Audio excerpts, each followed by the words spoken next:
नमस्कार मित्रों। प्रायः हमसे पूछा जाता है कि हमारा मन अशांत रहता है और अनेक प्रकार के हमारे मन में नकारात्मक विचार आते हैं, हमेशा उल्टा ही सोचते रहते हैं। तो इसका क्या कारण है? मित्रों, प्रायः मन तो चंचल है, इसकी सत्ता को तो हर एक समझता है और हर एक को इसकी जानकारी है कि हमारा मन चंचल है, अस्थिर है। किंतु हमें सबसे पहले ये प्रयास करना होता है कि हम विभिन्न साधनों के माध्यम से अपने मन को स्थिर करें। प्रायः चंद्र ग्रह के कारण ऐसा देखा जाता है कि हमारा मन थोड़ा सा अशांत, अस्थिर रहता है। अगर हमारे कुंडली में चंद्र ग्रह की स्थिति ठीक नहीं है तो ये अक्सर ऐसी घटनाएं हमारे साथ होती हैं। अब बात आती है असुरक्षा की भावना की, नकारात्मक थॉट की, उल्टे विचार आना, अनावश्यक एक भय और घबराहट हमारे अंदर रहना। तो इसके पीछे कुंडली में राहु ग्रह का हस्तक्षेप है। राहु ग्रह जिनकी कुंडली में ठीक स्थान पर नहीं है तो वह मनुष्य को डर पैदा करते हैं मनुष्य के मन में और डराते हैं। मनुष्य के मन में नकारात्मक विचार आते हैं, नकारात्मक थॉट आती है और मनुष्य एक भयग्रस्त रहता है, एक अज्ञात भय उसके अंदर प्रायः देखा गया है। तो ये राहु ग्रह के कारण है। जब हम कुंडली का गंभीर विवेचन करते हैं तो उसमें सूर्य से लेकर केतु तक नवग्रहों को हम टटोलते हैं कुंडली में कि ग्रहों की स्थिति क्या है और किस कारण से ये परेशानी हमारे अंदर पैदा हुई। बहुत गंभीरता से समझने वाली बात है। निसंदेह थोड़ा आपका समय इसको सुनने में खर्च होगा, लेकिन इसे बहुत ही गंभीरता के साथ सुनिए और समझने का प्रयास करें। केतु धड़ है और राहु सिर वाला हिस्सा है।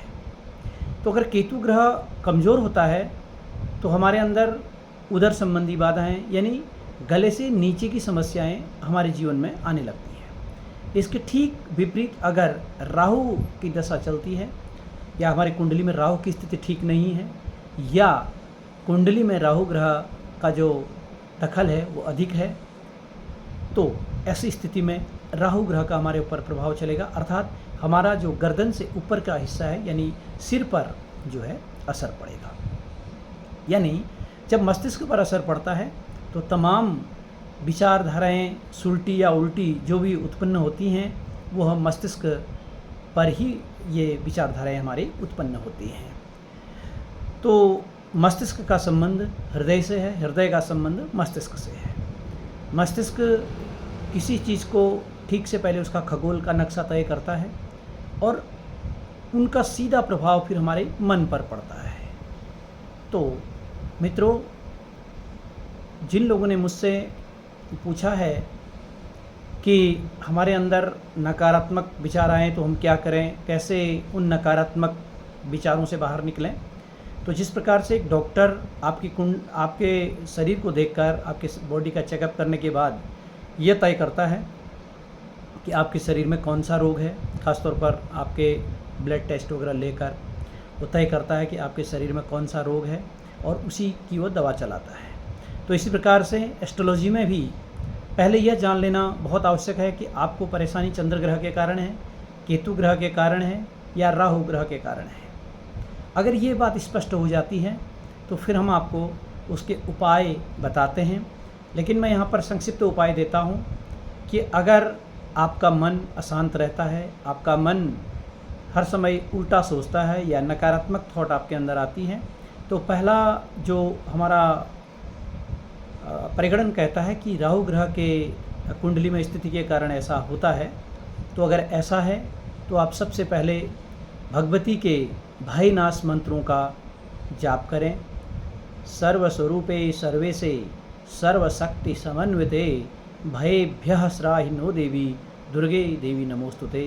तो माता भगवती के इस महामंत्र का जाप करें और प्रायः 28 बार सुबह शाम या 108 बार दिन में एक बार भी अगर आप सर्वस्वरूपे सर्वेशे सर्वशक्ति समन्विते भयेभ्यः त्राहि नो देवी दुर्गे देवी नमोस्तुते, अगर आप इस मंत्र का जाप करते हैं तो निसंदेह आपके जीवन से भय जो है मुक्त हो जाएगा और ये अज्ञात जो आपके अंदर एक डर की भावना आपके अंदर पैदा होती है, नकारात्मक थॉट आपके अंदर होते हैं, ये कम होने लग जाएंगे। दूसरा इसका विकल्प है कि आप शिव मंदिर में जाइए और एक चांदी का नाग यानी सर्प चांदी का नाग बना के ले जाइए और उसे सफ़ेद वस्त्र दही चावल के साथ दक्षिणा सहित उसे नहला धुला कर टीका चंदन करके उसे भगवान शिवलिंग के जड़ पर उसे रख के आएँ और वो दक्षिणा और पूजा सामग्री भी भगवान शिवलिंग के जड़ पर रख के आएँ। ऐसा आप सोमवार को करें तो ऐसा करने से भी आपके जीवन से भय वाली चीज़ें प्रायः समाप्त हो जाएंगी। इसका एक और मैं उपाय और दे रहा हूँ, यह टुटका भी बहुत ज़रूरी है। भैरव जी के मंदिर में जाइए और काला कपड़ा खिचड़ी और काला कपड़ा है, खिचड़ी है और एक सिक्का उसमें रखिए, अगर हो सके तो कच्चा नारियल रख लीजिए, तो अपने सिर से 3 बार घुमाने के बाद आप जो है उसे भैरव मंदिर में चढ़ा दीजिए। ऐसा करने से भी आपके अंदर से भय प्रायः निकल जाएगा। और अगली वीडियो में मैं फिर आपको चंद्र ग्रह या अन्य ग्रहों के से जो हमारे अंदर इस प्रकार की चीज़ें उत्पन्न होती हैं इसके समाधान की जानकारी दूंगा। धन्यवाद।